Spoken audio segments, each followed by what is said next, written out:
For the first time in its history, the Waqf-e-Nau National Ijtema, the UK's annual gathering of young life devotees, was held at Islamabad, the home of Khilafat.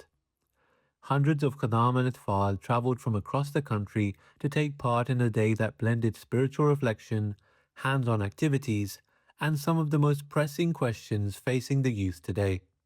The Ijtema opened in Masroor Hall, where Abid Khan Saab set the tone, reminding those gathered that nearly 40 years on from the founding of the Waqf-e-Nau scheme, the responsibility it carries has never been greater.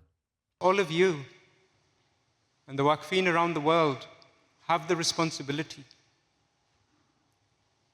to be at the forefront of representing the true teachings of Islam. Through your conduct, through your words, through your efforts, it is up to you more than anyone else to defend Islam and to challenge the misconceptions that exist.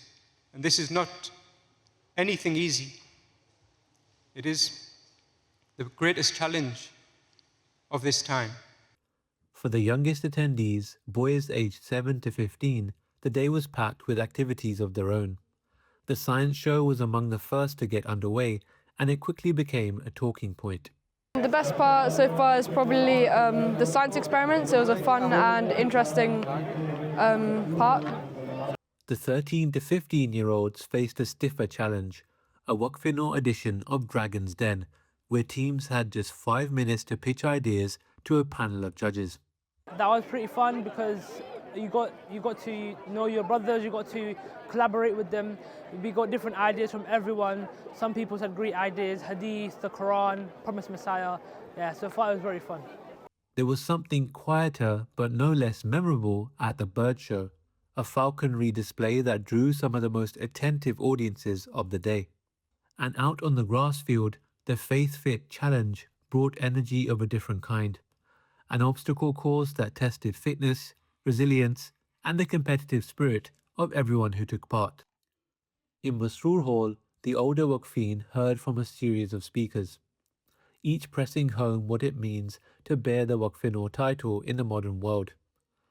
The session on MTA International made the case for why media and content creation sit at the very heart of spreading the message of true Islam to the world. Short-form content is the way you spread the message. It's easy to digest, it's easy to remember, and it's easy to share. This is what we need help with. I can't think of a field that if you're going into cannot help MTA in spreading the message. Perhaps the most searching session of the day asked a deceptively simple question. Is Waqf-e-Nau a title or a rank that has to be earned every single day? The rank of Waqf is not maintained by nostalgia for one's childhood identity. You know, as Waqf-e-Nau, we were growing up, we were going to Huzoor's classes. That's nostalgia, right? But it's defined by what we're doing today, our obedience today, our prayers of today, our service of today, and our effort to improve today. For those approaching the end of their school years, the session on Jamia Ahmadiyya offered a direct challenge to consider dedicating 7 years to Islamic scholarship at a time when the world is pulling loudly in the opposite direction. Jamia will give you that opportunity, 7 years, to just focus on studies and your spirituality.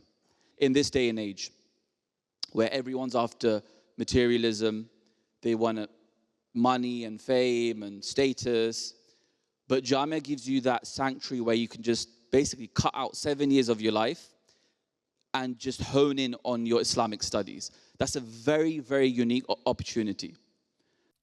Later in the afternoon, 3 men shared the journeys that had led each of them to Ahmadiyyat, backgrounds entirely different, yet drawn together by the same inexplicable pull. I watched the way that they interacted with each other. I watched the way that they offered prayer.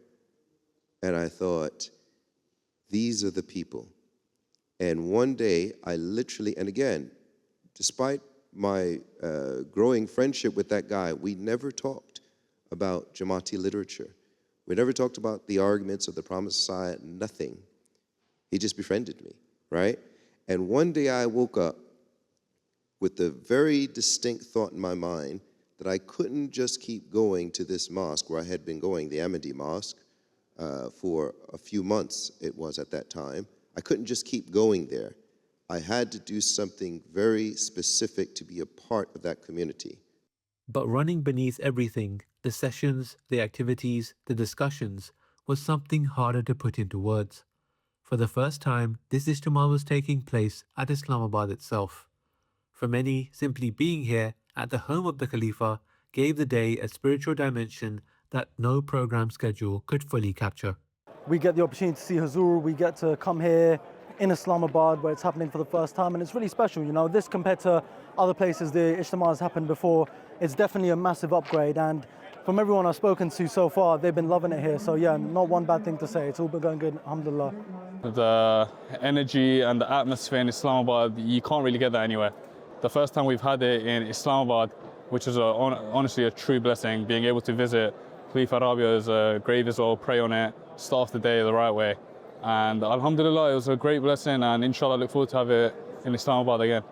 As the afternoon drew to a close, all groups gathered together in Masroor Hall for the moment the entire day had been building toward. Hazrat Mirza Masroor Ahmad, may Allah be his helper, delivered his closing address to the Waqfeen of the United Kingdom. His words left a clear and lasting impression on the Waqf-e-Nau. For me, it was the responsibilities of Waqf-e-Nau and how we should propel ourselves forward in front of everyone else, of how we should, excel in our relation with Allah the Almighty, and how we should become the best of the best. One of the messages that I'm going to take home from Huzur's speech is the emphasis of excelling in our careers as well as in our homes, and the importance of it, and how it plays a key role of being a role model as well as a great Ahmadi Muslim. Just because, Huzur hasn't called you up or the Jamaat hasn't called you up for anything right now, doesn't mean that, you're free of duties, you're completely, they don't need you right now. You should still continue to work hard, work on your relationship, and inshallah in the future, when the time comes, you're going to be an excellent asset for the Jamaat.